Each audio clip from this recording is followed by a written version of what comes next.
దేవుని పరిశుద్ధ నామానికి మహిమ కలుగును గాక. దేవుని వాక్యంలో నుండి కొన్ని విషయాలు మనం చూద్దాం. మీ అందరికీ ఒక ప్రశ్న అడుగుతున్నా, చెప్పాలి మీరు.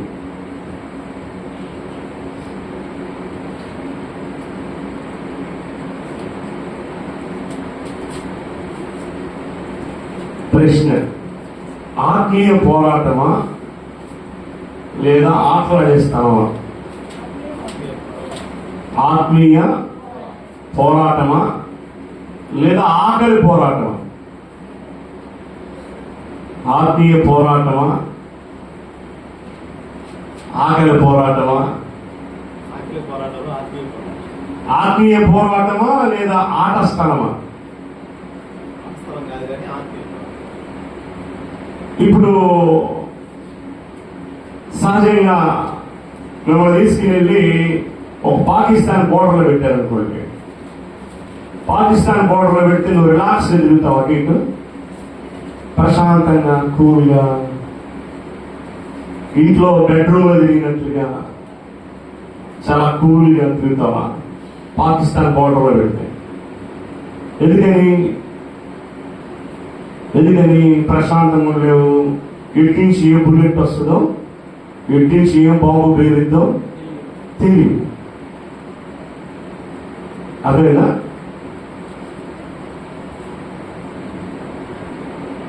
మనం ఎలా ఉన్నాం తెలుసా? ఇప్పుడు చాలా ప్రశాంతంగా కూల్గా ఉన్నాం.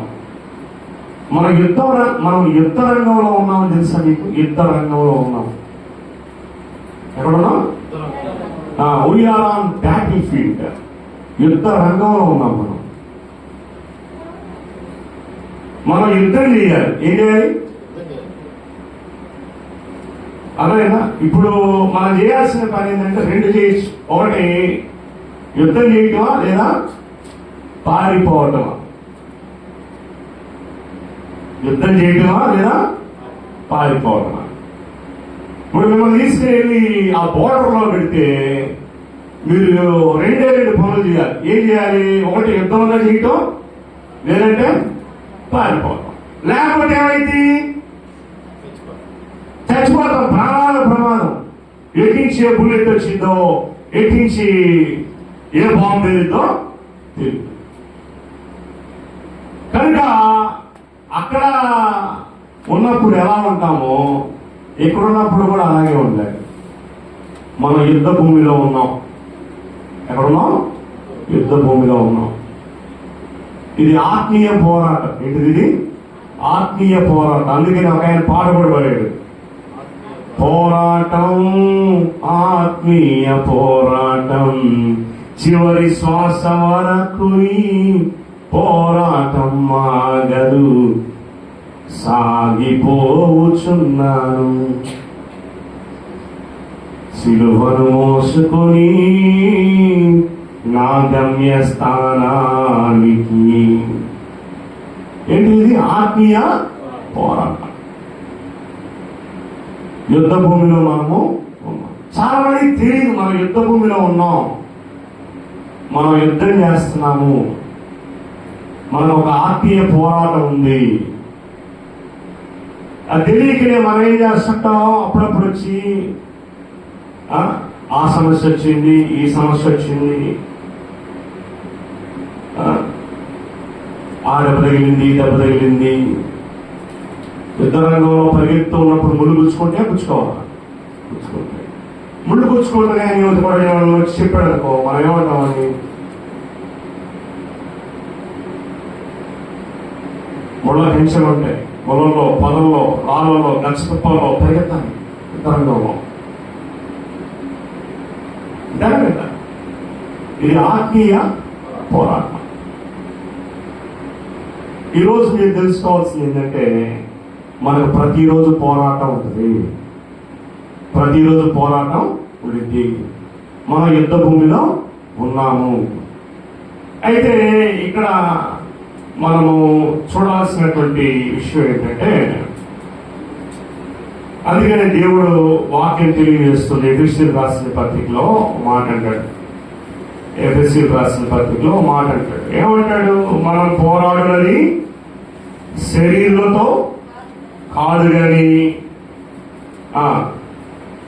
ప్రధానులతోనూ అధికారులతోనూ ప్రస్తుత అంధకార సంబంధులను లోకనాథులతోనూ ఆకాశ మండలమందున్న దురాత్మల సమూహముతోనూ పోరాడుచున్నాము.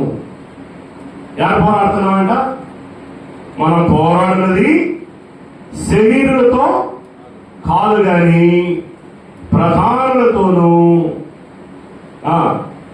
అధికారులతోనూ ప్రస్తుత అంధకార సంబంధులను లోకనాథులతోనూ ఇంకా ఆకాశ మండలమందున్న దురాత్మల సమూహంతో మనం పోరాడుతున్నామంట. అర్థమవుతుందా? మనం ఏమనుకుంటున్నామంటే మనం ఇంటి పక్కన తాగానికి వచ్చాడంటే వాడిని చూస్తాం మనం.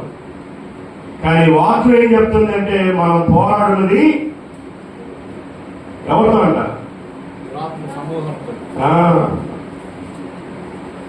దురాత్మల సమూహంతో. అందుకని ఎఫ్ఎస్సి 6లో ఉంటుంది, చూసారా? కనబడిందా? కనబడలేదు, ఇంకా ఎదుగుతానే ఉందా? ఎఫ్ఎస్సి 6లో పోరాడున్నది శరీరంతో కాదు. ఏలయనగా మనం పోరాడున్నది శరీరంతో కాదు, శరీరంతో కాదు. అర్థమైందా? ప్రధానులతోనూ. ఇక మనం ఇంకో మాట చూద్దాం. చూడండి, 10వ వచనంలో మాట చూద్దాం. తుదకు ప్రభు యొక్క మహాశక్తిని బట్టి ఆయన బలవంతులైనడి మీరు అపవాది తంత్రములను ఎదిరించుటకు. అంటే వాడి తంత్రాన్ని కల్పిస్తాడు. వాడి తంత్రాలు అర్థమైనా? వాడు ఎన్ని తంత్రాలు అన్నమాట, మంత్రాలు కాదు, తంత్రాలు. ఇక్కడ అంటున్నాడు మీరు అపవాది తంత్రములను ఎదిరించు. తంత్రం అంటే ఒక ప్లాన్ అన్నమాట. నీకు చూడడానికి బాగానే ఉంటుంది. అది ఇప్పుడు రోడ్డు మీద వెళ్తా ఉన్నావు, రోడ్డు అంతా బాగానే ఉంటుంది, నువ్వు బండి వేసుకుని దాని మీద కనుక జారి కింద పడతావు. అది తంత్రం, అట్లా ఉంటుంది అన్నమాట. అర్థమైనా? చూసేదానికి అంతా బాగానే ఉంటుంది కానీ దాని వెనకాల వాడి ప్లాన్ ఉంటుంది అన్నమాట. అర్థమైనా? వాడు తంత్రాలు గడువు చేస్తాడు. ఇంటి పక్కన వాడు తగాదికి వస్తాడు. వాస్తవానికి ఏంటంటే దాని వెనకాల ఎవడుంటాడు? అపవాదం ఉంటాడు. నీ మీద తగాదికి వచ్చినా, నీ మీద కొట్లాటకు వచ్చినా, ఇవన్నీ దాని వెనకాల ఎవరుంటారంటే అపవాదం ఉంటాడు. నువ్వు అప్పులు పాలవుతున్నావు ఓరకంటే దాని వెనకాల ఎవరుంటారు? అపవాదం ఉంటాడు. పొద్దుగుక్కులు రోగాలు పాలవుతున్నాడు, దాని వెనకాల ఎవరుంటారు? అపవాదం. నువ్వు పొద్దుగులు సమస్యలు ఇరుక్కుపోతున్నావు అంటే దాని వెనకాల ఎవరుంటారు? అపవాదం. నువ్వేమనుకుంటావు? డబ్బులు లేకనే చెప్తున్నావు, కానీ దాని వెనకాల అపవాది నడిపిస్తా ఉంటుంటాడు. అవన్నీ వాడి తంత్రాలు అన్నమాట. అందుకని ఆయన అంటున్నాడు మీరు అపవాది తంత్రములను ఎదిరించుటకు శక్తివంతులగునట్లు దేవుడిచ్చు సర్వాంగ కవచాన్ని ధరించుకోండి. అది మరి ఈ యుద్ధం చేయాలంటే మనము దేవుడిచ్చే సర్వాంగ కవచాలు ధరించుకోవాలి. మన పోరాటం శరీర సంబంధమైన పోరాటం కాదు, ఆత్మ సంబంధమైన పోరాటం. కనుక ఆత్మ సంబంధమైన పోరాటం చేయాలి. ఆత్మీయ పోరాటం శరీర సంబంధమైనది కాదు. శరీర సంబంధమైన మనం పరిష్కార మార్గాలు ఎదుగుతాం. శరీర సంబంధమైన సమస్య వచ్చింది కాబట్టి శరీర సంబంధమైన పరిష్కారాలు ఎదుగుతాం. కానీ దానికి శరీర సంబంధమైన పరిష్కారం కావాల్సింది ఆత్మ సంబంధమైన పరిష్కారం కావాలి. ఆత్మ సంబంధమైన పోరాటం చేయాలి. మనం శరీర సంబంధంగా పోరాడుతుంటాం. తనవరు నీకున్న ఆర్థిక సమస్య, ఆర్థిక ఇబ్బందులైనా,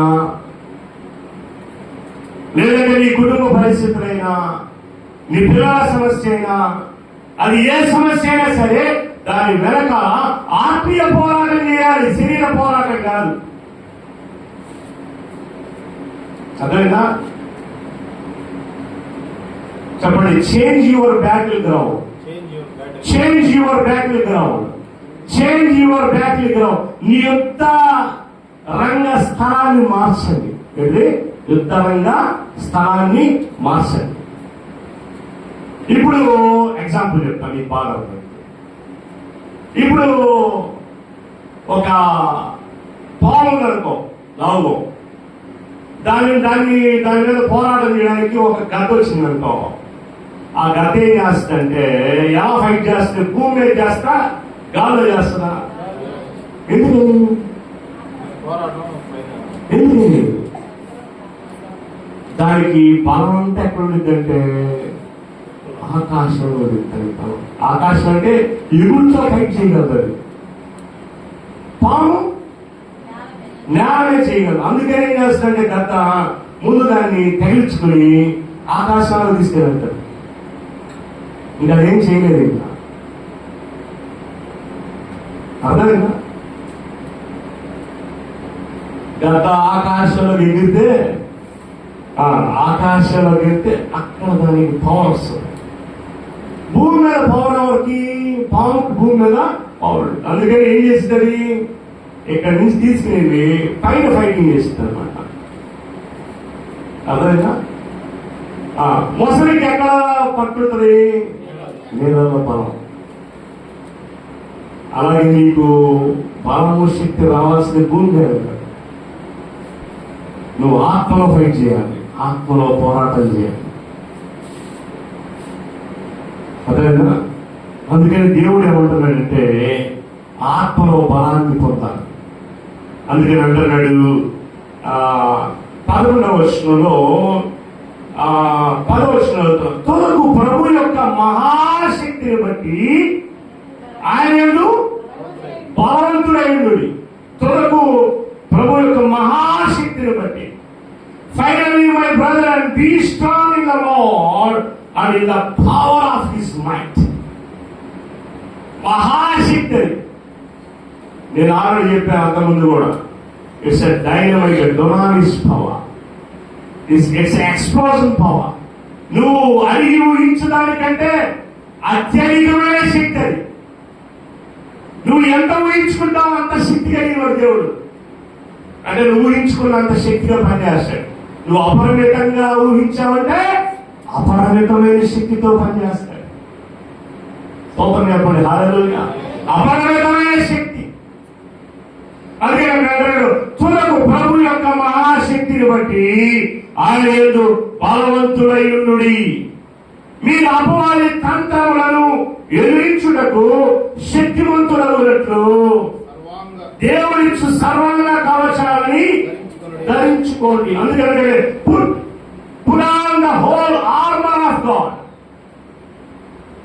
that he may be able to stand against the wiles of the devil. వాడి తంత్రములను ఎదిరించడానికి సర్వాంగ కవచాలు ధరించుకోవాలి. అదే తగదు వస్తే మన బాణం అంతా గడవటం కదా, అది కాదు ఫైటింగ్ అంటే. అది శారీరక పోరాటం, ఆత్మీయ పోరాటం వేరు. దేవుడిచ్చే సర్వంగ కవచాలు వేరు. అందుకని ఇక్కడ అంటున్నాడు, ఎలాగనగా మనం పోరాటం శరీరంతో కాదు కానీ ప్రధానులతోనూ అధికారులతోనూ ప్రస్తుత అంధకార సంబంధాలు లోకనాథులతో. మన ఫైటింగ్ ఎవరితో? చుట్టుపక్కలతో కాదు, శరీరంతో కాదు, ఇంట్లో వాళ్ళతో కాదు, పిల్లలతో కాదు, భార్యతో కాదు, భర్తతో కాదు. ఎవరితో అంట? అంధకార సంబంధమైన దురాత్మల సమూహాలతో పోరాడుచున్నాం. అప్పుడు కత్తులు తీసుకుంటే పని ఇంకా. ఎందుకంటే అవన్నీ ఆత్మలయ్యి. ఆత్మలతో బయట చేయాలంటే దేవుని ఆత్మ కావాలి. కత్తులు కటారులు తీసుకెళ్తే పనవరు. ఎందుకని మనం పోరాడున్నది శరీరులతో కాదు కానీ ప్రధానులతో. అంటే ఆ వాయుమండల ప్రధానులు ఉన్నారు, ప్రధానులతోనూ అధికారులతోనూ ప్రస్తుత అంధకార సంబంధులకు లోకనాథులు, ఇంకా ఆకాశమందున్న దురాత్మ సమూహముతో పోరాడుతున్నారు. అందుచేతను మీరు ఆపద్దినమందు వారిని ఎదిరించుటకు, సమస్తము నెరవేర్చిన వారి నిలబడుటకు శక్తివంతులన్నట్లు దేవుడిచ్చు సర్వాంగ కవచాన్ని ధరించుకోవాలంట. దేవుడిచ్చు సర్వాంగ కవచాన్ని ధరించుకోవాలి. అవి ఉన్నాయో లేవో నువ్వు ఒకసారి చెక్ చేసుకోవాలి. ఏవైతే అవి సత్యమును దట్టి అంటే బెల్ట్. సత్యం అనేది దట్టి. సత్యం లేకపోతే అదేముండదు. సత్యం అంటే నువ్వు సత్యంగా బ్రతకాలి. నువ్వు సత్యంగా బ్రతకకుండా అసత్యంలో బ్రతికావనుకో అపవాది మీద ఎప్పుడు దాడి చేస్తానే ఉంటాడు. నువ్వు సత్యంగా బ్రతకాలి. దేవుని యొక్క వాక్య ప్రకారం, వాక్యమే సత్యం, ఆయనే సత్యం, ఆయన వాక్యమే సత్యం. వాక్యానుసారంగా నువ్వు కరెక్ట్గా జీవించకపోతే ఆ దట్టి అనేది ఉండదు. సత్యం అనే దట్టి. ఇంకా ఏంటంట నీతి అను మైమారు. అంటే మైమారు అంటే నీతి అను మైమారు ఏంటిది? Stand therefore having your loins girt about with the truth, and having on the breastplate on righteousness. మైమరం. మైమరం అంటే ఏంది? నీతి అను మైమరం. తెలీదా? సరే, కవచ కుండలాలు తెలుసా? తెలుసు అనుకుంటున్నాను. కవచ కుండలాలు అంటే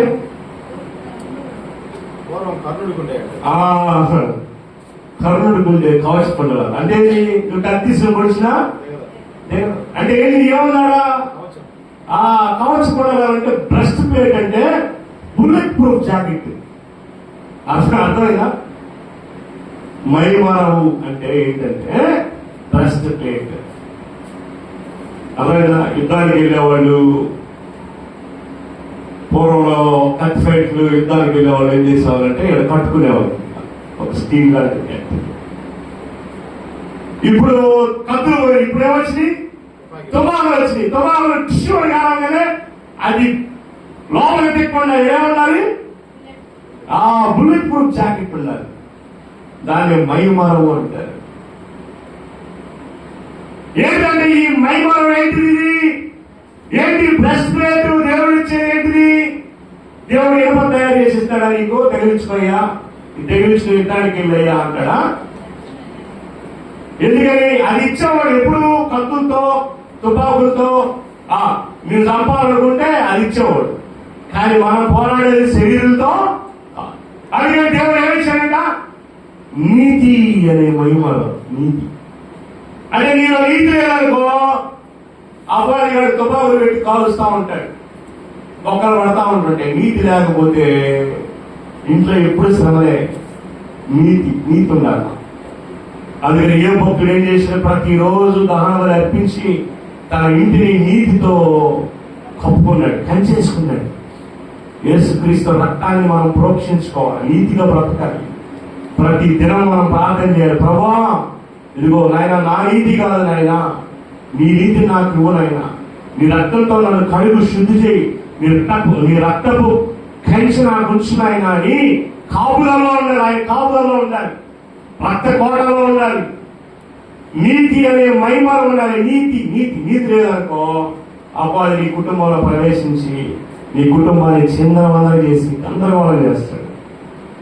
నీతి అనే మైమారు. నీతి ఉందా నీకు?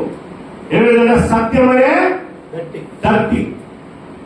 సత్యం అనే దట్టి బిల్ట్. అర్థమైనా? ఎందుకు ఈ సత్యం అనే దట్టి కావాలి?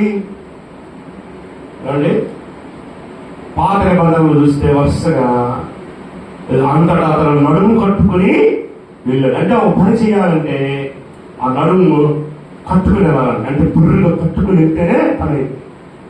నడుము కట్టుకోవడం, బెల్ట్తో కట్టుకోవాలంట. బెల్ట్తో. అలాగే తాళ్ళు పెట్టి కట్టుకునేవాళ్ళు, కొంతమంది తాళ్ళు పెట్టి కట్టుకునేవాళ్ళు. మనం దేంతో కట్టుకోవాలంట? దేంతో కట్టుకోవాలి? అది ఏందా దట్టి? సత్యం అనే దట్టి. ఏంటిది? సత్యం. సత్యం అనేదండి. ఇంకా నీతి అని మనగారు. ఇంకా ఇంకా ఏంటిది? పాదములకు సమాధాన సువార్తవలనైన యుద్ధానికి వెళ్ళేటప్పుడు ఏముండాలి? జోడు షూ ఉండాలి. షూ. యుద్ధానికి వెళ్ళే వాళ్ళు చూడండి, మిలిటరీ వాళ్ళ షూ ఎప్పుడు చూసారా? నా దగ్గర ఒక షూ ఉంది. అది వేసుకొని దిగామంటే సార్ ఎవరున్నా ట్రైన్ వెళ్తా ఉంటాయి కదా, ఆ కాలు షూ తీసుకునేది వాడి కాలు చేసేసారు. వాడి అర్థమైందా? అంత ఎంతలా ఉంటుంది. మరే ఎట్లున్నాయంటే మిలిటరీ వాళ్ళు ఎట్టండి, అది వేసుకుని అట్లా వెళ్తా ఉందంటే ఏమన్నా పాములు కానీ తేళ్లు కానీ కాలేలు కానీ తొట్టి వాళ్ళకి గంటే సరిపోయి, అది లేకపోతే కాళ్ళకి గుచ్చుకుంటాయి. యుద్ధంలో పరిగెత్తేటప్పుడు అవి ఉండాలి. ఏంటంటే అవి జోడు ఏంటి అవి? సువార్త సిద్ధ మనస్సు. ఏంటిది? సిద్ధ మనస్సు. సమాధాన సువార్త వలన సిద్ధ మనస్సు. Ready to go. యుద్ధానికి సిద్ధమయ్యేలా నడిచేటప్పుడు అలా తప్పగా నడవకూడదు. కొంతమంది ఇటు నడుస్తుంటారు, తొమన పడుతుంటారు. ఏంద్ర నడక సరిగ్గా నడవలేదు. స్ట్రాంగ్ గా నడవాలి. అదే నేను జిమ్కి వెళ్ళేటప్పుడు చెప్పులు వేసుకుని వెళ్తే కుదరదు. షూయే వేసుకొని రావాలంటే ఎందుకు? ట్రెడ్మిల్ అని ఉంటుంది దాంట్లో. ట్రెడ్మిల్ మీద నడవాలన్నా పరిగెత్తాలన్నా షూ వేసుకుంటే గ్రిప్ ఉంటుంది అనమాట. ఆ గ్రిప్పుని బట్టి పరిగెత్తచ్చు. కొన్ని షూ ఉంటాయి, అవి వేసుకుని నడుస్తూ ఉంటే ఇంకా నడవాలనిపిస్తుంది. నీ పాదాలకి బాగా స్ట్రెంత్ ఇస్తాను. కాలు బెసికినట్టు ఎప్పుడు బెసికింది? ఎప్పుడు? అడుగు పక్కకి అడుగు జారినప్పుడు ఈ షూ లేదా ఈ జోడ్ ఏం చేస్తుందంటే ఆ పడిపోకుండా కాపాడుతుంది అనమాట. అంత స్ట్రాంగ్ గా ఉంటుంది. కింద సోల్ ఉంటుంది. ఆ సోల్ ఏం చేస్తుందంటే కిందకి పాదం దొరకకుండా కాపాడుతుంది. నువ్వు మామూలు నడిచావు కదా, అక్కడ అడుగు పెట్టగా ఇట్లా దొరికి కింద పడతావు. అదే ఇది స్ట్రాంగ్ గా ఉందనుకోండి, నిలబెట్టింది స్ట్రాంగ్ చేస్తాం.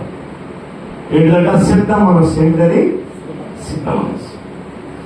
నడవాలి అన్న సిద్ధ మనసు ఉండాలి. నడుద్దాం వద్దా అనుకుంటే కింద పడతాం, వెళ్దాం వద్దా అనుకుంటే కింద పడతాం. సిద్ధ మనసు కావాలంటే ఇంకా విశ్వాసమే డాల్ అంట. ఏంటది? డాల్ అంటే షీల్డ్ అంట ఇంగ్లీష్ లో. షీల్డ్. విశ్వాసం అనే డాల్. కొంతమందికి డాల్ ఉండదు. ఎవరి డాల్? డాల్ ఎప్పుడు వాడతాం? పొడిసిన తర్వాత పొడవకు ముందా? పొడవకు ముందు ఎలా వాడతాం? ఎవరు పొడుస్తున్నారు వెంటనే నేను అడ్డం పెడతాం. విశ్వాసం అనే డాల్. మీరు విశ్వాసం లేదని అవిశ్వాసం ఉందనుకో, ఆ డాల్ పనిచేసిద్దా? ఎంటున్నారు అందరూ? పనిచేసిద్దా? డాల్ పనిచేసిద్దా? ఏమైంది? ఏమన్నది ఆడ? పొడుస్తూ ఉంటే పొడిపించుకుంటా ఉంటుంది. అవిశ్వాసం అంటే సమస్య వచ్చిద్దేమో వచ్చింది, అప్పులు వస్తాయేమో వచ్చింది, రోగాలు వస్తాయి, సమస్యలు వస్తాయి, ఇంటి పక్కన తరాలకు వస్తాయేమో వస్తాయి. ఏంటిది? అవిశ్వాసం. నీ అవిశ్వాసం నువ్వు తెచ్చుకుంటావు అన్ని.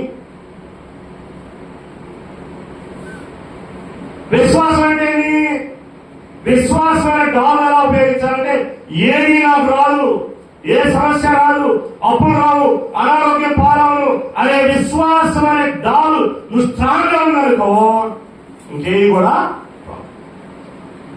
అర్థమైందా? నువ్వు అవిశ్వాసం ఉన్న వాళ్ళకి అన్ని వస్తుంటాయి. ఏ పొక్కున్నా ఏది వచ్చినా నేను బహుగా భయపడుతున్నా అదే నాకు వచ్చింది అంటే ఆయన అవిశ్వాసం వచ్చింది. అందుకే డాలు పనిచేయడా.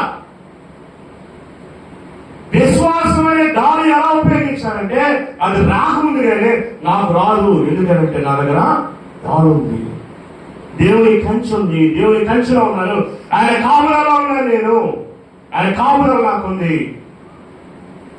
అందువల్ల నాకు ఏమీ కాదు అనే విశ్వాసం అనే డాల్ను ఉపయోగించాము. విశ్వాసం అనే డాల్ ఏదైనా దానితో మీరు దుష్టుని యొక్క అగ్ని బాణాలన్నింటినీ ఆపుటకు శక్తివంతులు అవుతారట. 16వ వచనంలో ఉంది. అగ్ని బాణాలు వేస్తే దాన్ని ఆపడానికి శక్తివంతులు అవుతారంట. దేని ద్వారా? ఈ డాల్ ద్వారా. ఏ డాల్ ఇది? విశ్వాసం అనే డాలు. ఏ ఆపులు రావు నాకు, ఏ సమస్యలు రావు, ఏ శోధనలు రావు, ఏ వ్యాధులు అనారోగ్యం పాలవు, నేను సమాధానంగా ఉంటాను అనే ఆ విశ్వాసం అనే ఆ కంచ, ఆ డాలుని మనం వాడాలి. ఇంకా ఏమని?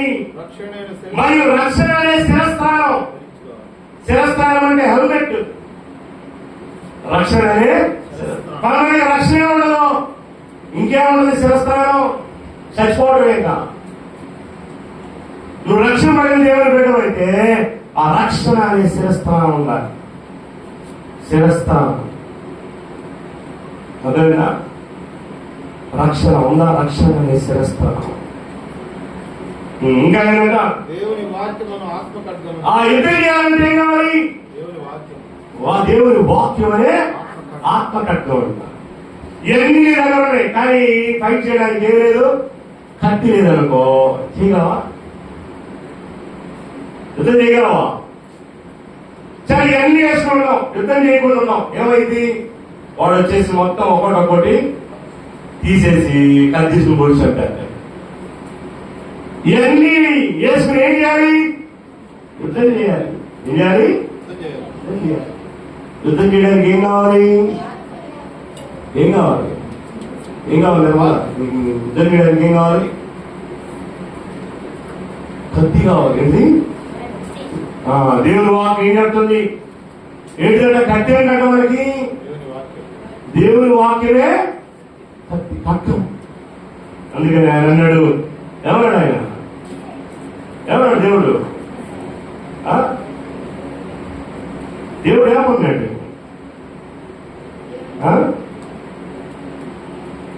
దేవుడు అన్నాడు హెబ్రీ 4:12. ఏమన్నా చూడండి ఒకసారి. హెబ్రీ 4:12. హెబ్రీ 4:12. ఎందుకనగా దేవుని వాక్యము సజీవమైనదై బలముగలదై రెండంచులు కలిగిన ఎటువంటి ఖడ్గము కంటెను వాడిగా ఉంది. మనమంట వాక్యం అంట రెండంచుల ఖడ్గం అంట. ఇది ఎక్కువ వింటా ఉంటాం. ఖడ్గం కాదు, రెండంచుల వాడి కలిగిన ఖడ్గం కంటే పోతాయి. రెండంచులు కలిగిన వాడి కలిగిన ఖడ్గము కంటే మొదలైనది వాడిగా ఉండి ప్రాణాత్మలో కీలను మూలను వివరించడం మట్టుకు దూరుచు హృదయం యొక్క తలంపులను ఆలోచనలు శోధించుతున్నదంట. వాక్యం శక్తి కలిగినది అన్నమాట. అందుకని మనం గమనించాల్సింది ఏంటంటే మనము అకర్ధాన్ని కలిగి ఉండాలి. వాక్యం అనే కర్తం. యేసుక్రీస్తు శోధింపబడ్డా లేదా? ఎక్కడ? మత్తయి సువార్త 4వ అధ్యాయంలో ఆయన శోధింపబడ్డాడు. అప్పుడు ఆయన ఏం చెప్తున్నాడు? వాక్యం ద్వారా సమాధానం చెప్తున్నాడు. లేదా కత్తి కళ్ళను తీసుకుని యుద్ధం చేశాడా సాతానుతో? ఎవడే? ఏం చేశాడు? నోటి మాటతో చెప్తున్నాడు సమాధానం. మనుషుడు రొట్టె మూలంగా కాదు, దేవుడి నోట నుండి వచ్చు మాట ద్వారా బ్రతుకుతాడు. మాట అంటే వాక్యము.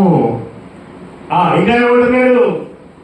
ఇదిగో లోకమహిమను మొత్తం చూపించి నువ్వు నుంచి దూకు, ఈ దూకితే దేవదూతలు వస్తారు నీ దగ్గరికి అని అంటే ఆయన అంటున్నాడు నీ దేవుడు నువ్వు శోధింపకూడదు అని వాక్యంతో సమాధానం చెప్తున్నాడు. నీ దేవుడిని నువ్వు ఏంటంట? నీ దేవుడిని నువ్వు శోధింపకూడదు. మళ్ళా ఇంకోటి చెప్తాడు, ఇదిగో మొత్తం ఉన్నటువంటి మహిమ మొత్తం చూపించి నువ్వు నాకు మొక్కితే సాగిలపడి నమస్కరిస్తే వీటన్నిటిని నీకు ఇస్తానన్నాడు. అప్పుడు వేసే ఏమన్నాడు? ఈ లోకాన్ని కాదు సేవించాల్సింది, దేవుని సేవించాలి. కానీ వాక్యంతో ఏం చెప్తున్నాడు? సమాధానం చెప్తున్నాడు. నీ జీవితంలో ఉన్న ప్రతి సమస్యకి పరిష్కారం వాక్యం నుంచి వస్తుంది. సాతాను ఇచ్చే ప్రతి ఆలోచనకి సమాధానం వాక్యం నుంచి వస్తుంది. నువ్వు చేసే ప్రతి పోరాటానికి వెనక వాక్యం ఉన్నది.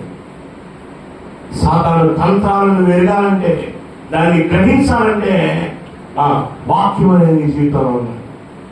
అందుకనే వాక్యం అనే నువ్వన్నీ ధరించుకున్నావు, వాక్యం లేదనుకో. అది వాక్యం ఎక్కడుండాలి? ఎక్కడుండాలి? ఎక్కడుండాలి? దీనిలో ఉండాలి. ఇది ఉండాలి, ఇది అడగ మీద ఉండాలి. అంతేనా? ఏమా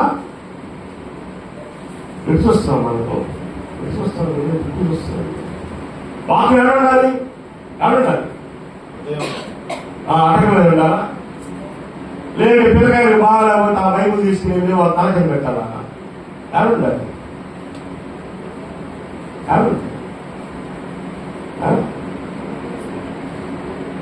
వాక్యం లోపల ఉండాలి. నీకు నీ జీవితంలో జరిగే ప్రతి శోధనకి లోపల నుంచి నువ్వు సమాధానం చెప్పాలి. తన దగ్గర ఇలా రాజు ఒకవేళ నువ్వు నేను చదవలేని పాస్ గారు చదువులేదు నాకు అంటారేమో. దేవుడు చెప్పిన ప్రతి మాట ఉంది. శిష్యులందరూ చదువులేదు వాళ్ళే, కానీ వాళ్ళందరికీ వాక్యం అనేది లోపల ఉంది. ఏమండి మాటలు ఏంటి?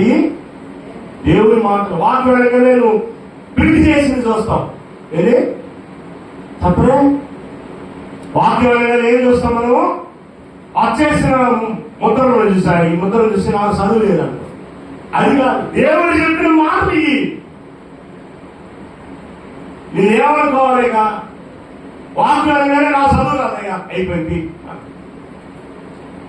వాక్యం అనగానే నువ్వు ప్రింట్ చేసిన ఈ ముద్ర చూస్తున్నావు. ఇది కాదు వాక్యం అంటే. వాక్యం అంటే దేవుడి మాట.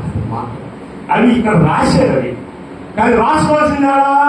మీ హృదయం మీద రాసుకోవాలి. మీ హృదయంలో వాక్యం ఉండాలి. అర్థమైందా?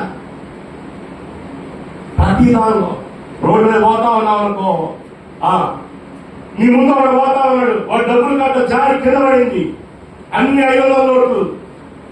ఆ అబ్బాయి అన్నాడు, ఏసై తీసేసుకో అన్నాడు. ఎవరు? నీకోసమే ప్రభు పంపించాడు. వాడి తంత్రాలు అన్నమాట. నువ్వు కష్టాల్లో ఉంటే, నువ్వు బాధల్లో ఉంటే, నువ్వు శ్రమంలో ఉంటే దేవుడే నీకోసం ఆ కట్టని అక్కడ వదిలేశాడు. ఈ తంత్రం అంటే నువ్వు దొంగతనం చేయడానికి అపవాది ఏం చేస్తున్నాడు చెప్పలేదు. ఏంటంతా నిద్ర వస్తున్నాయి, బయటిగా ఉన్నా మాయ వేసుకుంటారా మీరు? వాక్యం ఏంటమ్మా? మాయలు ఎందుకు బతుకుతారు? ఏదో మనమే దిక్కులు చూస్తూ ఉంటారు, ఫ్యాన్లు చూస్తున్నారు, దిక్కులు చూస్తున్నారు, ఎక్కడో పొయ్యి మీద చికెన్ పెట్టా ఉడుకుంటుంది అంటావా అని ఆలోచిస్తున్నారు. ఎవడో ఉన్నారు బాడీ బ్రిలియంట్, మైండ్ ఆబ్సెంట్. అక్కడ వాళ్ళు వాక్యం బాగా వినండి. కొందరు నిద్రపోతా ఉంటారు, ఏదో నిద్ర వస్తున్నారు, బయటికి పోయి గొడవ తీసుకుని చేతి నాల కొట్టుకో, నిద్ర మొత్తం పోయింది. అంత బయలు లేకుండా దేవుడు మందిరం అంటే ఎందుకు వస్తున్నంట ఓడి తెలియకుండా నిద్ర. సాతాను నేను చెప్తున్న తంత్రాల గురించి, సాతాను యొక్క తంత్రాలు అయ్యి వాక్యం ఎన్ని కూడా చేస్తాడు, ఆలోచిస్తూ ఉంటాం. ఇప్పుడు చెప్తున్నా తంత్రాలు ఏంటి? తంత్రాలు అదేమంటే నువ్వేమంటా తెలుసా? బాగా అలసిపోయి శరీరం అంటుంది, ఇచ్చిన తంత్రలా సాతాను తంత్రం అది. అదే రోడ్డు మీద పోతున్నావు, డబ్బులు కట్టడం పడిపోగానే ఏసయ్యా నీ కొందనాలు ఆయన ఇంతగా కష్టపడి నీ శ్రమంలో ఉన్నారని నా కోసం వాడి చేతి డబ్బులు కట్ట కింద పడేటట్టు చేసావా అని డబ్బులు తీసుకునే లోపల దాచిపెట్టుకోవడం కదా, దాన్ని దొంగతనం అంటారు. ఏమంటారు? అబ్బాయి ఏం చెప్తాడు? నీకోసమే ప్రభు పంపించాడు, నీకోసమే ఈ అవకాశం ఇచ్చాడు, నువ్వు పేదరికంలో ఉన్నావు, నువ్వు దరిద్రంలో ఉన్నావని ఆ డబ్బులు కట్ట నీకు ఇచ్చాడు అంటాడు. కానీ అది వాడి తంత్రాన్ని నువ్వు అప్పుడు ఏం చెప్పాలి? వాక్యంలో నుంచి చెప్పాలి. ఏం చెప్పాలి? దొంగతనము చేయరాదు. దొంగతనం చేసేవాడు నరకానికి వెళ్తాడని రాసింది. సైతానుగా పో సైతాను వాళ్ళు వెళ్ళిపోతారు అక్కడి నుంచి. లేదంటే వాడిని శోధిస్తూ ఉంటాడు. ఏమని? దొంగతనం చేయి, దొంగతనం చేయి. చదివిందా? ఎన్నో ఆఫీసులు కూర్చోబెడతారు. అర్థమైందా? వాళ్ళు చెప్తారు ఏమని? Travel allowances, TA, DA, branch months expenses కింద నువ్వు ఎంతైనా రాసుకోవచ్చు అంటాం. అప్పుడు ఏం చేస్తాం? పెట్రోల్ బిల్లులు, దొంగ పెట్రోల్ బిల్లులు పెట్టి, దొంగ ట్రావెల్ అలవెన్సెస్ పెట్టి, స్టేషనరీ ఖర్చులు పెట్టి, అవి పెట్టి ఈ పెట్టి దొంగ రకం రాసి ఆ డబ్బులు దొంగతనం చేస్తూ ఉంటాం.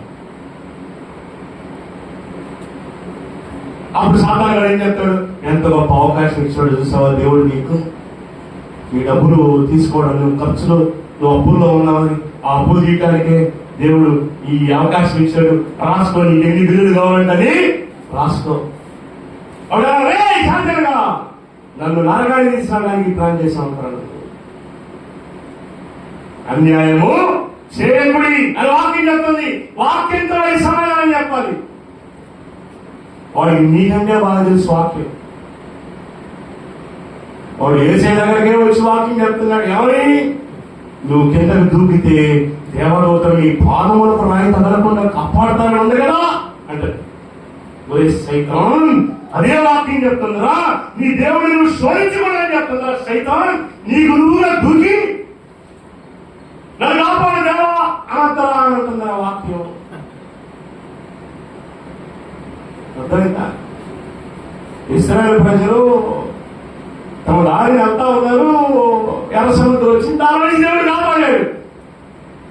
ప్రభా ఇదిగో నేను సముద్రంలో దూకుతున్నాను, నన్ను కాపాడు, నువ్వు దేవుడు అయితే నన్ను కాపాడాలని దూకితే పోతా దెబ్బకి దరిద్రం వదిలిపోయింది.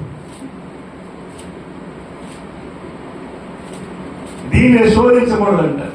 దేవుని శోధించకూడదు. ప్రతిదానికి ఎవరి యేసునామములో దేవుడు అన్నాడు. ఎవరు? మీ దేవుడని యెహోవా నామాన్ని వ్యర్థంగా ఉచ్చరించకూడదు. అర్థమైందా? ప్రతి దానిలో వాక్యం చూడాలి. నీకు వచ్చే ప్రతి పరిస్థితుల్లో గుడ్డేది చెవిలో పడిందంటే ఏంటిది అంటే కళ్ళు లేవు, అది చేలో లేదు, ఎటుపోయింది? ఎటుపోయింది దానికే అట్ట బాగుపడదు. ఒక క్రైస్తవుడు గురి కలిగి వెళ్ళాలి. ఒక గురి, గమ్యం, దశ, దిశ, ఉద్దేశం కలిగి ఉంటుంది. ఏంటి నీ గురి? ఎవరి చర్చిలో ఉన్న గురి అని చెప్పండి. డబ్బులు సంపాదించుకోవటం కదా. అక్కడ ఇస్తాడా? క్లారిటీ ఉండాలి మీకు. లోపంగా డబ్బు వెనకాల పరిగెత్తింది. మనం డబ్బు వెనకాల మనం పరిగెత్తకూడదు, అది మన వెనకాల పరిగెత్తాలి. హలో, అర్థమవుతుందని చెప్పేది. డబ్బు అనగానే ప్రతి ఎలా పని చేయకూడదు. డబ్బు అనగానే అది లోపల చేస్తారు. ప్రతి ఎలా పని చేస్తారు డబ్బుల కోసం. కక్కులు పడుతుంటారు డబ్బు కోసం. ఆత్రంగా ఉంటారు డబ్బులు అంటే.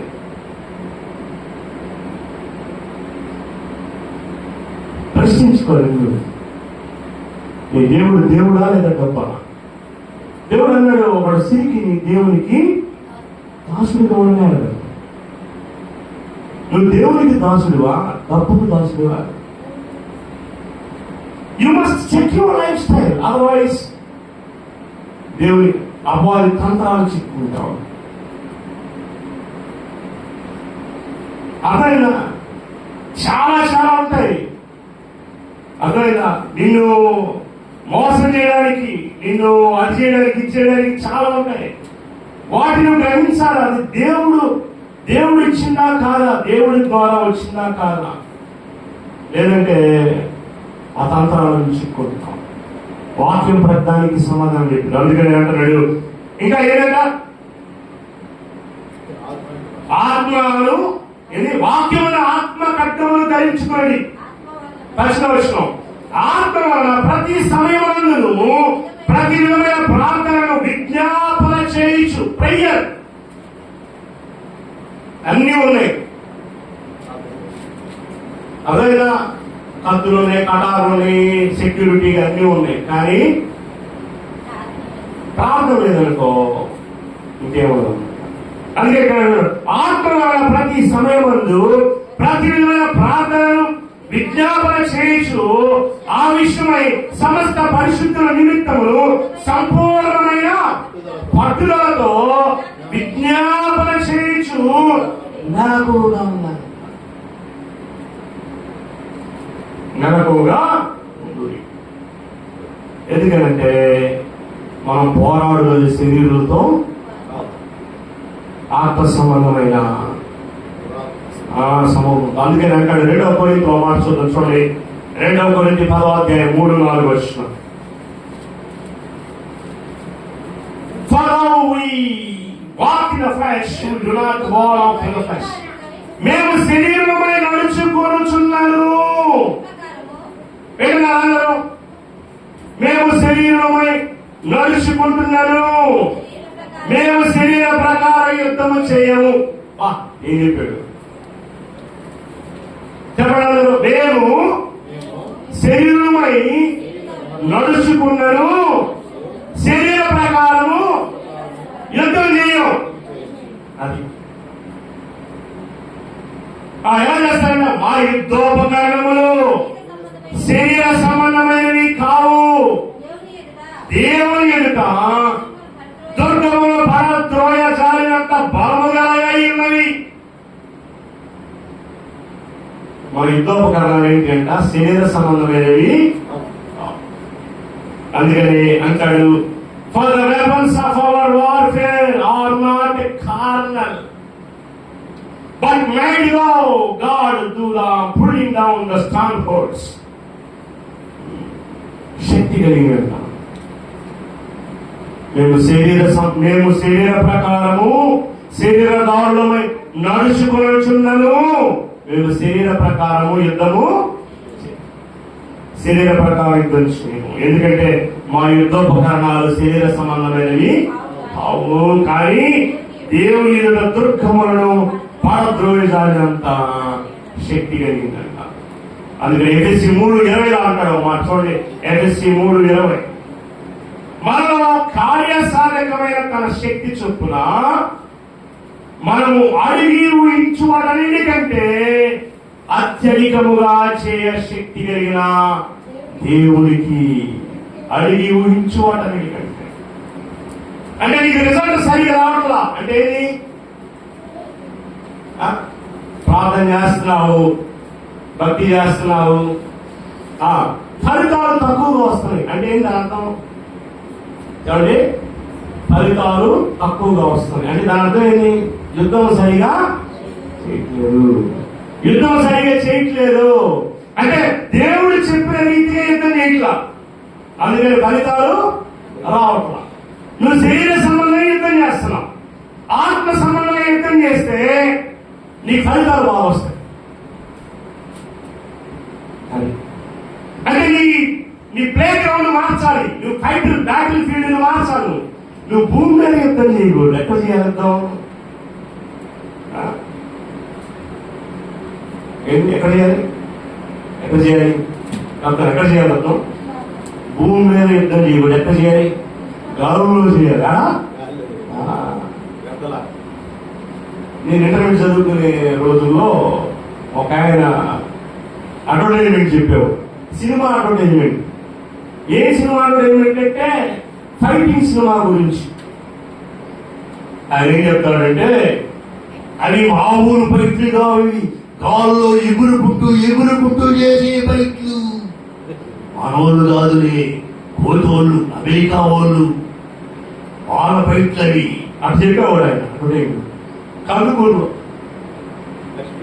మస్తాన్ అనేటువంటి ఆయన అంటే గాలు నేల మీద చేసుకునే బయటలు కావాలి, గాల్లో ఎగురుకుంటూ చేసే బయటలు అంట. మన బయటలు కూడా నేల మీద చేసే కాదు, గాల్లో చేసే బయటలు. శరీర సంబంధమైన యుద్ధం కాదు ఇది, ఆత్మ సంబంధమైన యుద్ధం. నీ ఫలితం రావట్లా, రిజల్ట్ రావట్లా. ఎందుకు రావట్లేదంటే నువ్వు చేయాల్సిన రీతిగా చేయట్లా, నువ్వు భూ సంబంధంగా చేస్తావు. నాయన కనికరించు, నాకు కనికరించు. వినపడుతుందా నీ చేసే ప్రార్థన అంటున్నా. శివుడికి వినపడే ప్రార్థన కాదు ఇది. అరే వైపెట్టు బాగా ప్రార్థన వినపడాలి, అందరికి వినపడాలా ప్రార్థన చేయండి. అయ్యా ఇది కాదు, ఆత్మ సంబంధమైన యుద్ధం చేయాలి. Change your battle ground. నువ్వు చేసే యుద్ధ భూమిని మార్చు, గాల్లోకి వెళ్ళు, గద్దలాగి. నీకు ఎక్కడ పట్టొస్తుంది? ముసలికి నేలలో పట్టొస్తుంది, గడ్డకి ఆకాశంలో పట్టొస్తుంది. నీకు ఆత్మలో పట్టు రావాలి. ఆత్మలో ఆత్మ సంబంధమైన యుద్ధం. ఎవరి కొన్ని ఎగ్జాంపుల్స్ చెప్పి నేను క్లోజ్ చేస్తాను. దావీదు యుద్ధానికి వెళ్ళాడు. ఎట్టే లేదు అయిపోతుంది సందర్భం ఏంటి ఎట్ చేసాడు యుద్ధం. దావీదు గోలియాతు మీదకి వెళ్ళాడు. కత్తులు కటారులు గోలియాతుదంట. నేత గాని దోమలు వంటిదంట. వాడి తెట్టు చూసావా? వాడు మనిషి 6 మూరల జానుడు. 6 మూరలు అంటే ఈ మూరలు కాదు, చూసని మా మూర ఎంతే ఉండేది. నేను ఒకసారి హైదరాబాద్ లో ఉన్న ఏంటిది గోల్కొండ, అది ఆ గోల్కొండకి వెళ్తే ఇంత పొడుగు ఉంది. ఏంటిది కత్తి కాదు, కర్ర ఒకటి ఉంది. ఎంత ఉంది? అంత ఎత్తు ఉంది. ఎంత రాయబడి. నేను అడిగా ఏంది రాయిదానంటే తుపాకు ఆ రోజులు తుపాకంట ఉంటే కావాలి. దాన్ని వాడు కదులుతాడు కన్నా కదలడు కదా. అది తుపాకు ఎంత పొడుగు ఉంది? ఈ బిల్డింగ్ ఇంకొంచెం పొడుగు ఉన్నది. అంటే దీనికి 2 గంటలు అంత పొడుగు ఉంది. అది తుపాకంట. దాని దశ తీసి ఆ గుండె దాన్ని పెట్టి తాడు పెట్టి లాగుతారు. లాగని ఈ గుండె దాన్ని పడితాడు. వాడు మనసు వస్తాడు కదా, వాళ్ళని సమాధానం పడుతుంది. ఏది కోరుకున్న మేము ఉన్నది అది. నేను అడిగా, నేను ఎంతున్నాను కదా, నేను ఏంటున్నాను అడిగితే ఆ రోజుల్లో ఎంత ఉండరు అట్లుంటున్నాను అంటున్నారంట. ఆ రోజుల్లో అంటే కోరుకున్న టైంలో అంత ఎత్తుంటే కొలు ఎత్తుతాడంటే ఇంకేంది అసలు? అర్థమైందా? వాడు ఈకెట్ తీసుకున్నాడంటే ఇప్పుడు పెట్టేది తిప్పుతాడు అనమాట. తిప్పం కదా ఈ చుట్టుపక్కల ఎవడు కూడా అంత దూరం ఎవడు రాదు. నువ్వేమైనా చేయాలంటే తుపాకులు లేవు అప్పుడు గోలేదు కాలంలో. అర్థమైందా? తీసుకుని రావడానికైనా వాడు ఎట్ట పట్టుకుని ఆ ఈట ఏంటంటే ఏంటది పడవ నడిపే దూరంట చూసావా? అంతదంతా వాడు పెట్టేది తిప్పితే ఇంకేమన్నా చుట్టుపక్కల ఈ చర్చి అంతా తిరుగుతా ఉండదు అనమాట.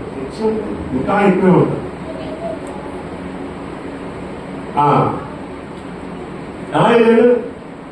కత్తులు కటాలు తీసుకునేవాళ్ళ ఎలా వెళ్ళాడు? అంటే దేవుడి యుద్ధోపకరణాలు వేరు, దావీదు వాడిన యుద్ధోపకరణాలు వేరు. చూడ మాట చూద్దాం. మొదటి సమయం 17:34. అరే మీరు ఎలా వెళ్తారు? పిల్లవాడిని నేను యుద్ధం చేయగలంటే దావీదు అంటున్నాడు. అందుకు దావీదు సౌలు తిట్టాను, మీ దాసుడైన నేను నా తండ్రి యొక్క గొర్రెల కాయచ్చు ఉండగా సింహంలో ఎలుగుబంటి వచ్చి మందలో నుండి ఒక గొర్రె పిల్లని ఎత్తులు పోవచ్చుండగా దాన్ని తరిమి చంపి దాని నోట నుండి గొర్రెలు విడిపించి అది నా మీద కాగా దాన్ని గడ్డం పట్టుకుని దాన్ని కొట్టి చంపి నేను సింహాన్న ఆయన చేసిన శక్తి. ఎలుగుబంటి అంటే మామూలు కాదు. ఎలుగుబంటి చిన్న కోటి అనుకున్నాం. ఎలుగుబంటి సింహం అంటే మామూలుగా సర్కస్ లో పెట్టే సింహం అనుకున్నా. మన థాయిలాండ్ వెళ్ళినప్పుడు చూసారు పెద్ద సింహాలు. థాయిలాండ్ జూలో చూశారు. దాని తలకాయ ఉంది తెలుసా? ఎంత ఎత్తు ఉంది? నా ఎత్తు ఉంది తెలుసా? ఎత్తు నా అంత ఉంది. దాని పంచ ఎంత ఉందో తెలుసా? నా 2 చేతులు 3 చేతులు పెట్టామనుకోండి. సింహాలంటే అక్కడే అక్కడి దాని ఏం చేశాడంటే గడ్డలు పెట్టుకుని ఎక్కలేపాడు దావీదు. ఎక్కలేపాడు దావీదు. ఆత్మ సంబంధమైన అపవాది ఎంతో పెద్ద అవ్వచ్చు, ఎంతో గొప్ప అవ్వచ్చు, కానీ నీలో దేవుని యొక్క ఆత్మ ఉంటే మనం జీవించడానికి హక్కు ఉంది. హల్లెలూయా. మనం జీవించవచ్చు. నువ్వు ఎంత పెద్ద శోధన అయినా సరే, నీ కుటుంబంలో ఎంత పెద్ద శోధన అయినా, ఎంత పెద్ద సమస్య అయినా, ఏ ఇరుకు, ఏ ఇబ్బంది, ఏ అప్పులైనా కానీ అది ఎంత పెద్దదైనా సరే దేవునికి అసాధ్యమైనట్టు. నీ జీవితంలో ఎంత పెద్ద సింహాలైనా, ఎంత పెద్ద ఇరుగుబంట్లైనా, ఎంత పెద్ద గొలియాతులైనా దేవుడికి తెలుదండి. దేవుడి మూలం ఏంటండి? అది ఎంతదైనా సరే స్మాష్ అంటే ఆయన అంటున్నాడు, నేను యుద్ధానికి వెళ్ళినప్పుడు గట్టం పట్టుకుని దాన్ని కొట్టి చంపా. చిన్న పిల్లవాడు, ఒక రకమైన వాడు. ఇంకా అంటున్నాడు, మీ దాసుడైన నేను ఆ సింహమును ఎలుగుబంటిని చంపితే జీవము గల దేవుని సైన్యములను తిరస్కరించిన ఈ సున్నతమైన ఫిలిష్తీయులు వాటిలో ఒకదాని వల్ల అవునని సింహము యొక్క బలము నుండి ఎలుగుబంటి యొక్క బలము నుండి నన్ను రక్షించిన యెహోవా ఈ ఫిలిష్తీయుల చేతుల నుండి కోరాను నన్ను విడిపించనని చెప్పారు. అందుకు సౌలు పొమ్ము, యెహోవా నీకు తోడైందిగా. కానీ దావీదు అంటే దావీదుకి ఎవరి సౌలు కూడా అదే దేవుడు కదా, దావీదు కూడా అదే దేవుడు కదా. మరి దావీదు ఎందుకు యుద్ధం చేయగలుగుతున్నాడు? సౌలు అంటే దావీదుకి తెలుసు ఎలా యుద్ధం చేయాలో. సౌలుకి కత్తి తీసుకుని పొడవటము, దావులు పెట్టి పొడవటము, యుద్ధాలలో సమకూర్చడం తెలుసు. కానీ దేవుడితో యుద్ధం చేయటం తెలియదు. అందుకని వాడిని చూసి భయపడతాను. ఏదైనా ఫిలిష్తీయుల తరపున వాడు వస్తే ఒక్కడు కూడా వెళ్ళలేదంట. అప్పటికి వచ్చి 3 రోజులు అలా అవట్లేదు, అలా కావట్లా. వాడు చూసి భయపడిపోతాడు. వాళ్ళు అనుకున్నాడు వాడు కొడితే మనవాడు ఉంటామని. దావీదు అనుకుంటున్నాడు వాడిని ఇంత ఉన్నాడు, 5 కొట్టిన తగ్గిద్దారు అనుకుంటున్నాడు. ఆలోచించే విధానం ఉంటుంది అది. యుద్ధం యెహోవాదే అని ఏం చేశాడు? వెళ్తుంటే ఏమన్నా తెలుసా? 17వ అధ్యాయం 38వ వచనం. పిమ్మట సౌలు తన యుద్ధ వస్త్రములను దావీదును ధరింపజేసి రాగి స్థిరస్థానం ఒకటి అతనికి కట్టి యుద్ధ కవచం తొలగించను. ఈ సామాగ్రి దావీదుకు వాడుకోలేదు.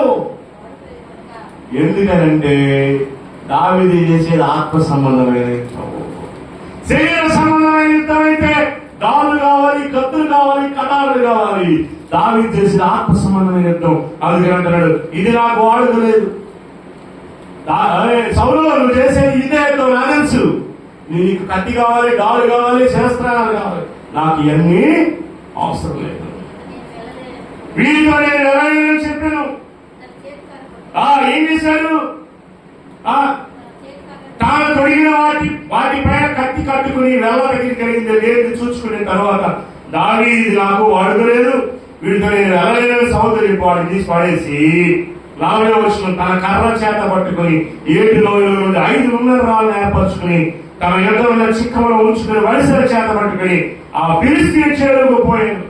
డాలు మోయిన వాడు తనకు ముందు నడువుగా ఆ ఫిలిష్తీయుడు బయలుదేరి దావీదుకి వచ్చినాడు. అంటే వాడు డాలు వేయడానికి ఒకడు మళ్ళీ ఎవరికి గొర్రెకి వాడి డాలు ఎంత ఉంటుందో ఒక మనిషి మోసుకుని వెళ్తాడు దాన్ని.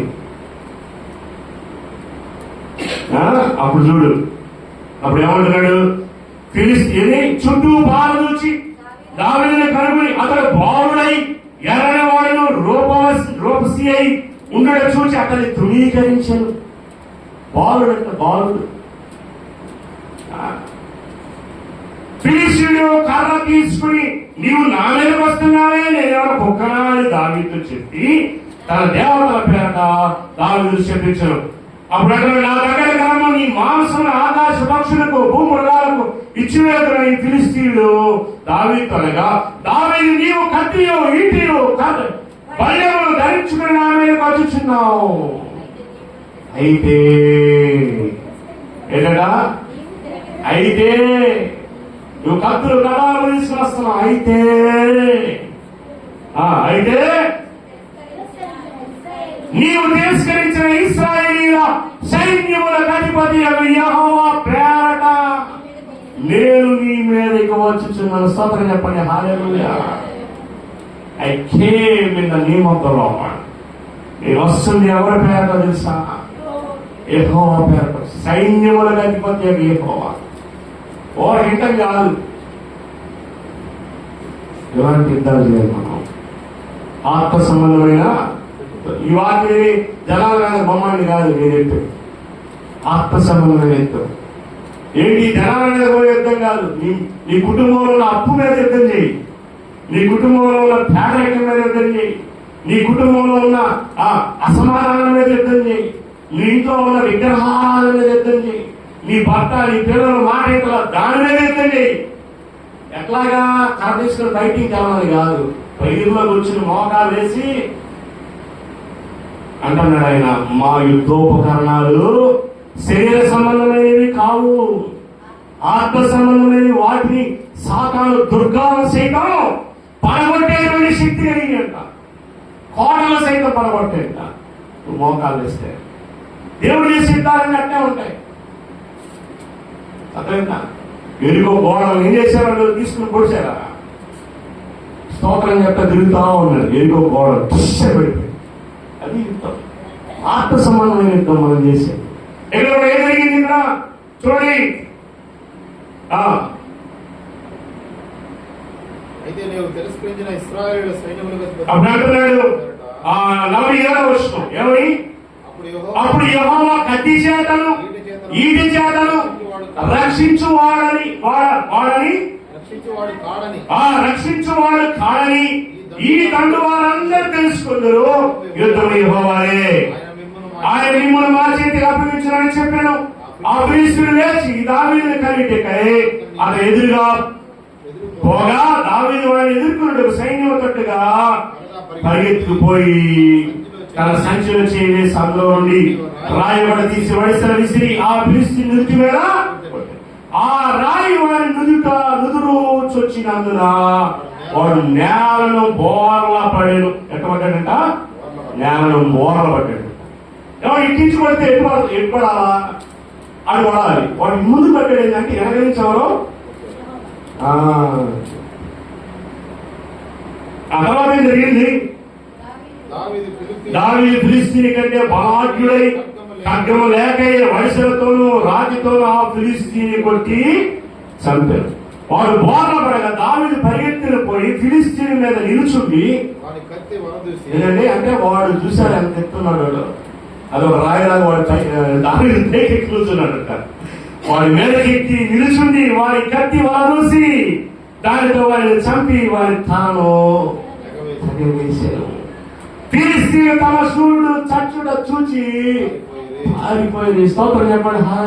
ఆత్మ సంబంధమైన యుద్ధం.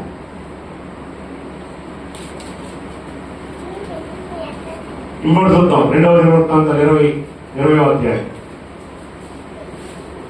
20వ వచనం. అంతటా వారు ఉదయాన్నే లేచి తెకోవ అరణ్యానికి పోయి వారు పోవచ్చు యెహోషాపాతు చేసే యుద్ధం. ఇక్కడ మనం చూస్తే 2వ దినవృత్తాంతాలు 20:20లో ఇక్కడ 3 దేశాలు వస్తాయి యెహోషాపాతు మీదకి. యోధా చాలా చిన్న దేశం.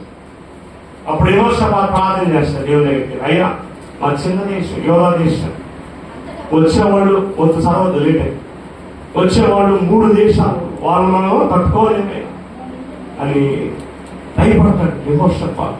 అయితే తన మనసును స్థిరపరచుకుంటాడు. కొన్ని సందర్భాల్లో మన జీవితంలో కూడా అనేకమైన శ్రమలు వస్తాయి. ఏం చేయాలో, ఎటు దోచాలో, ఏం చేయనటువంటి పరిస్థితి. ఆ సమయంలో దేవుని దగ్గర మనం విచారం చేయాలి, దేవుని దగ్గర అడగాలి.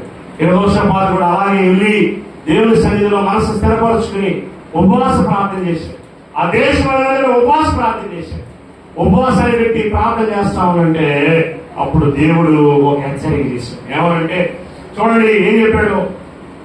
అంతటా వారు ఉదయాన్నే లేచి తెకోవ అరణ్యానికి పోయి వారు పోవచ్చుండగా యెహోషాపాతు నిలబడి యూదా వారులారా యెరూషలేము కాపురస్తులారా మాట వినండి, మీ దేవుడైన యెహోవాను నమ్ముకోండి, అప్పుడు మీరు స్థిరపరచబడుదురు.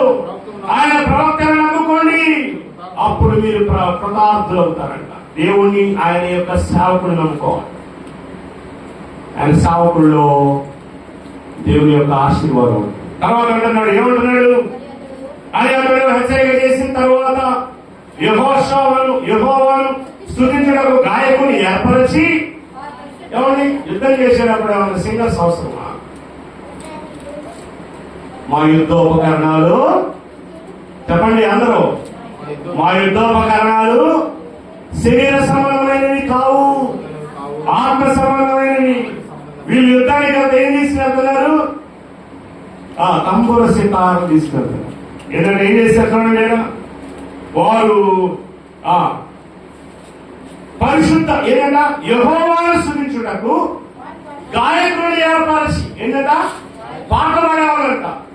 సైనికులు కదా పెట్టాల్సింది, కానీ వీళ్ళు ఏం చేశారంట? గాయకులను ఏర్పరిచి వారు పరిశుద్ధ అలంకారం ధరించి సైన్యములు నడుచుచు యెహోవా కృప నిరంతరమును ఆయన స్తుతించుడని స్తోత్రం చేయడం వారిని నియమించాడు. వారు పాడుటకు స్తుతించడం మొదలు పెట్టగా యెహోవా యూదా వారి మీదకి వచ్చిన అమ్మోనీయుల మీదను మోయాబీయుల మీదను షేరు మన్యపు వాసుల మీదను మాటలు పెట్టిన కనుక వారు హతులైంది. అయితే అమ్మోనీయులు మోయాబీయులు షేరు మన్యపు నివాసులు బొత్తిగా చంపి నిర్మూలన చేయవాలని పొడిచి ఉండి వారి మీద పడి వారు షేరు కాపురస్తులను కడముట్టించిన తర్వాత తమలో ఒకరినొకరు చంపుకోవడం మొదలు పెట్టింది. స్తోత్రం చెప్పండి. హల్లెలూయా. దేవుడు సార్ దేవుడు అన్నాడు, మీరు కత్తి పట్టుకోవాల్సిన అవసరమే లేదు. నేడు యుద్ధం యెహోవాదే. దేవుడే యుద్ధం జరిగిస్తాడు. వాళ్ళందరూ వాళ్ళే గందరగోళం అవుతారు. మీరు కత్తి తీయాల్సిన అవసరం లేదు. చూడండి తర్వాత 24వ వచనం. యూదా వారు అరణ్యమందున్న కాపరుల దుర్గము దగ్గరికి వచ్చి సైన్యం దగ్గర చూడగా వారు శవములై నేలపై ఉండి ఒకడు తప్పించుకోలేదు. 25వ వచనం. యెహోషాపాతు అతని జనులను వారి వస్తువులను దోచుకున్నట్టు దగ్గరికి రాగా ఆ శవముల యుద్ధ విస్తారమైన ధనము ప్రశస్తమైన నగలు ఏదండి సైన్యం దగ్గర ఉంటాయి. అసలు దేవుడు పంపించాడు అవకాశం, సమృద్ధి ఇచ్చాడు దేవుడు. విస్తారమైన ధనం, ప్రశస్తమైన నగలు తమకిష్టమైనంత వరకు తీసుకుని తాము కొనుక్కోగలిగినంత కంటే ఎక్కువగా ఉంచుకునేది. కవసము అతి విస్తారమైన దానిని కూర్చుకున్నటకు 3 రోజులు పట్టింది. అంత సమృద్ధి ఇచ్చాడు. యుద్ధమే కాదు, కావాల్సిన ఆర్థిక సమృద్ధి కూడా ఇచ్చాడు. అందుకని దానికి 4వ దినమున వారు బెరాకాలోయలో కూడి అక్కడ వారు యెహోవాకు కృతజ్ఞతాస్తులు చెల్లించినందున నేటికి ఆ చోటికి బెరాకాలోయ అని, బెరాక అంటే స్తుతి అనే లోయ. స్తుతి చేస్తామంటే యుద్ధం దేవుడు చేస్తాడు. స్తోత్రం చెప్పండి. హల్లెలూయా. ఎంత గొప్ప దేవుడు మన దేవుడు. మనం పోరాడాల్సింది కాదండి. ఇంకో మాట చెప్పి మనం ముగించుకున్నాం. చూడండి 2వ రాజుల గ్రంథము, 2వ రాజుల గ్రంథం. మీరు అందులో వెళ్ళలేరు, అందుకని మొదటి రోజుల్లో వెళ్ళండి. మొదటి రాజుల గ్రంథం యువతల 18వ అధ్యాయం 41వ వచనం. ఎలా ఏమేమి చేసే ప్రార్థన చూద్దాం. అంటే మన జీవితంలో ఏదైనా అవసరమైతే మనం కూడా ఎలా ప్రార్థన చేయాలి. పిమ్మటి ఏలియా విస్తారమైన వర్షం వచ్చినట్టుగా ధ్వని పుట్టుచున్నది, నీవు పోయి భోజనం చేయమని ఆహాబుతో చెప్పగా ఆహాబు భోజనం చేయబోయేది కానీ ఏలియా కర్మేల పర్వతం మీద పోయి నేల మీద పడి ముఖం మోకాళ్ళ మధ్య ఉంచుకొని ఏం చేస్తున్నాడు? ప్రార్థన. Prayers brings victory. నీ జీవితంలో ప్రార్థన గొప్ప విజయాన్ని ఇస్తుంది. ఎట్లా చేసే ప్రార్థన చేస్తే అందరికి వినపడుతుందా? ఇది కాదు. అక్కడ నేను ఎట్లా చేస్తున్నాను ప్రార్థన? బలి చేశానా? ఏంటి ప్రార్థన వదిలే. నేను ఎలా చేసా ప్రార్థన? బలి చేశానా? అబ్బా ఏం చేసావు ప్రార్థన? బలి చేసావు. అసలు ఆ పదాలు ఎట్లా వస్తుంది నీకు? అసలు ఆ గ్రంథస్థము ఆ వ్యాఖ్యానం ఏం చేసావు ప్రార్థన? అంటే డూప్. ఇది డూప్ ప్రార్థన అంటే మనుషులకు చెవులకు వినపడాలని అంత అందంగా చేసావా? అయితే దేవుడు వినపడు. అర్థమైందా? దేవుడికి చేసే ప్రార్థన అర్థం అదొక వేరు కదా. ఆ లోకం వేరు, ఆ ప్రార్థన వేరు. ఆత్మ సంబంధమైన ప్రార్థన, ఆత్మ సంబంధమైన యుద్ధం. అది చేయాలి. ఎలివేషన్ వచ్చి మోకాళ్ళ మీద పడి తన ముఖాన్ని మోకాళ్ళ మధ్యలో ఉంచుకుని ప్రార్థన చేశాడు. ప్రార్థన చేసిన తర్వాత అంటున్నాడు 43వ వచనం. తర్వాత తన దాసుని పిలిచిపోయి నువ్వు పైకి పోయి సముద్రం వైపు చూడమనగా వాడు నేల ఎక్కి పారదూచి ఏమీ లేపలేదు. అక్కడ ఇంకా 7 మార్లు పోయి చూడమని 7వ మారు అక్కడ చూసి అదిగో మనిషి యొక్క చిన్న మేఘము సముద్రం పై నుండి పైకి ఎక్కువమన్నాడు. అప్పుడు ఏలియా నీవు ఆహాబు దగ్గరకు పోయి నీవు వెళ్ళకుండా వర్షం నిన్ను ఆపుకున్నట్లు నీ రథములు సిద్ధపరచుకుని పొమ్మని చెప్పమని వారిని పంపాను. అంతలో ఆకాశం మేఘముతో, గాలి వానతో, కారు కమ్మెను. ఓ పైన వాన కురిసిన కనుక ఆహాబు రథం ఎక్కి యెజ్రెయేలునకు వెళ్ళిపోయాడు. యెహోవా హస్తము 46 యెహోవా హస్తము ఏలియాను బలపరచగానే నడుము బిగించుకుని ఆహాబు కంటే ముందుగా పరిగెత్తుకుపోయి, అంటే రథం కంటే ముందు వెళ్ళిపోయాడు. అంటే ఇలా పరిగెత్తే కూడా శరీర సంబంధమైన పరిగెత్తుడు కాదు, ఆత్మ సంబంధమైన పరిగెత్తుడు. శరీర సంబంధమైన ప్రార్థన కాదు, ఆత్మ సంబంధమైన శరీర సంబంధమైన పోరాటం కాదు, ఆత్మ సంబంధమైన పోరాటం. మనం పోరాడాల్సింది శరీరంతో కాదు, కానీ ఆత్మ సంబంధమైనటువంటి వాయుమండల దురాత్మల సమూహం. ప్రజలు ఎలా యుద్ధం చేయాలో యుద్ధోపకరణాలు ఉన్నాయా? ఏమి లేకపోతే అక్కడ వాడు వేసేస్తాడు కదా.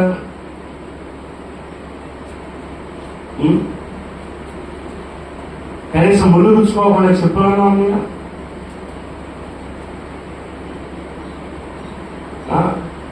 కత్తి తీసుకుని పొడిచినప్పుడు కాపాడబడటానికి మహిమ ఉందా?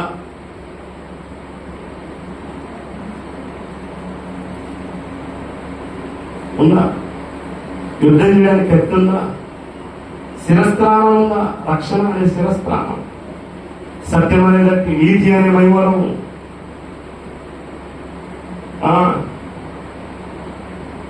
వాక్యం అనే ఖడ్గం ఉందా? అసలు ఇట్లా చేస్తున్నారు. అసలు నీకు యుద్ధ రంగంలో నేను ఉన్నానని తెలుసా నీకు? అసలు ఏమండి, యుద్ధ రంగంలో నేను ఉన్నాను, నేను చేయాల్సిన ఆత్మ సంబంధమైన యుద్ధం చేయాలని తెలుసా అసలు నీకు? మనం ఎలా ఉంటా తెలుసా? కేర్లెస్ ఉంటాం. యుద్ధంలో ఉండేవాడు ఎలా ఉంటాడు? యుద్ధంలో ఉండేవాడు ఎలా ఉంటాడు? నిద్రపోతాడా? ఎడిటి నుంచి ఏమొస్తుందని వస్తుంటాడు. రాగానే ఏం చేస్తాడు? దాన్ని చేయిస్తాడు. నువ్వు అసలు కదా నువ్వు ఆడుకుంటా ఉంటావు కదా. అందుకని ఉంది ఆత్మీయ పోరాటమా ఆటల స్థలం అని. నువ్వు ఆడుకుంటూ ఉంటావు. ఏదే నువ్వు ఆడుకుంటా తిరుగుతుంటే ఆడుకుంటూ తిరుగుతూ ఉంటావు. చాలా వేసేస్తా ఉంటాడు, తిక్కని వేస్తుంటాడు. నువ్వే ఆడుకుంటా సరదాగా ఉంటావు అనమాట, ప్రశాంతంగా ఉంటావు. వాడు వచ్చి చేసేస్తా ఉంటాడు, నీకేమవుతుంది? ఇప్పుడు గుర్తుపెట్టుకో, యుద్ధ రంగంలో మనం పోరాడేది శరీర సంబంధమైన యుద్ధంగా, ఆత్మ సంబంధమైన యుద్ధం. తల ఉంచుదాం, ప్రార్థన చేద్దాం. తల ఉంచుదాం. మీకు 3 ఉదాహరణలు చూపించాను. సాతాను మన జీవితంలోకి వచ్చి రకరకాల గందరగోళాలు చేస్తున్నప్పుడు వాటిని ఎలా ఎదుర్కోవాలి, ఎలా జయించాలో తెలుసుకోవాలి. యుద్ధం చేయి. ఆత్మ సంబంధమైన యుద్ధం, శరీర సంబంధమైన యుద్ధం కాదు, ఇది ఆత్మ సంబంధమైన యుద్ధం. ఆ యుద్ధాన్ని చేయాలి. మనం పోరాడే శరీరంతో ఆత్మ. మేము శరీరమై నడుచుకున్నాను. మేము శరీర సంబంధమైన యుద్ధం చేయాలి, ఆత్మ సంబంధమైన యుద్ధం చేస్తాం. ఆ యుద్ధోపకరణాలు శరీర సంబంధమైనవి కావు. బిడ్డ, సహోదరి, యుద్ధ రంగంలో ఉన్నామని తెలుసా నీకు? నీ కుటుంబం చుట్టూ విశ్వాసమైన డాలుందా? విశ్వాసమైన కంచుందా? ప్రతి శోధని జయించగలుగుతున్నావా? శరీర సంబంధిగా ఆలోచిస్తున్నా కానీ ఆత్మ సంబంధిగా ఆలోచించలేదేమో. ఒకసారి పరీక్ష చేసుకో. ఆత్మ సంబంధమైన యుద్ధం చేయడానికి ప్రయత్నించి నీ జీవితంలో అప్పులతో యుద్ధం చేయి. ఆత్మ సంబంధమైన యుద్ధం. అప్పులు లేని ఇంకొక అప్పులోడు దగ్గరికి వెళ్ళి ఆ అప్పులు తెచ్చుకుని బ్రతకడం కాదు. లేదంటే కష్టపడి పని చేస్తే ఈ అప్పులు తీరుతాయి. శరీర సంబంధమైన పోరాటం. ఆత్మ సంబంధమైన వాడు ప్రార్థన ద్వారా ఆత్మ సంబంధమైన యుద్ధం చేసి వాయుమండల దురాత్మ సమూహాన్ని కంట్రోల్ చేసి వాటన్నింటిని ఆపివేసి ఆ అప్పుల నుండి బయటకు వస్తాడు ఆత్మ సంబంధమైన వ్యక్తి. ప్రార్థనతో ఆ అప్పులు జయిస్తాడు. కష్టం చేసి కాదు, అప్పులు చేసి కాదు, ప్రార్థన ద్వారా విజయం. ప్రతి ఒక్క దానిలో నీ ఇంట్లో కుటుంబంలో సమస్యల, అనారోగ్యాల, హాస్పిటల్ చుట్టూ తిరుగుతూ ఉన్నావా? వాటన్నిటి నుంచి విడుదల పొందాలంటే హాస్పిటల్ కాదు, ఆత్మ సంబంధమైన యుద్ధం చేయి. దేవుడి నుంచి సర్వాంగ కవచాలు ధరించుకో, నీ చుట్టూ కంచె వేసుకో, ఆత్మ సంబంధమైన యుద్ధం చేయి. నేను శరీరమై నడుచుకున్నాను, మీరు శరీర ప్రకారం యుద్ధం చేయి. మా యుద్ధోపకరణాలు శరీర సంబంధమైనవి కావు, ఆత్మ సంబంధమైనవి. సాతాను యొక్క దుర్గములను సైతం, వారి యొక్క కోటలు సైతం పడగొట్టగలిగిన శక్తి కలిగినవి యుద్ధోపకరణం. Thank you lord. అలాంటి యుద్ధం చేయి.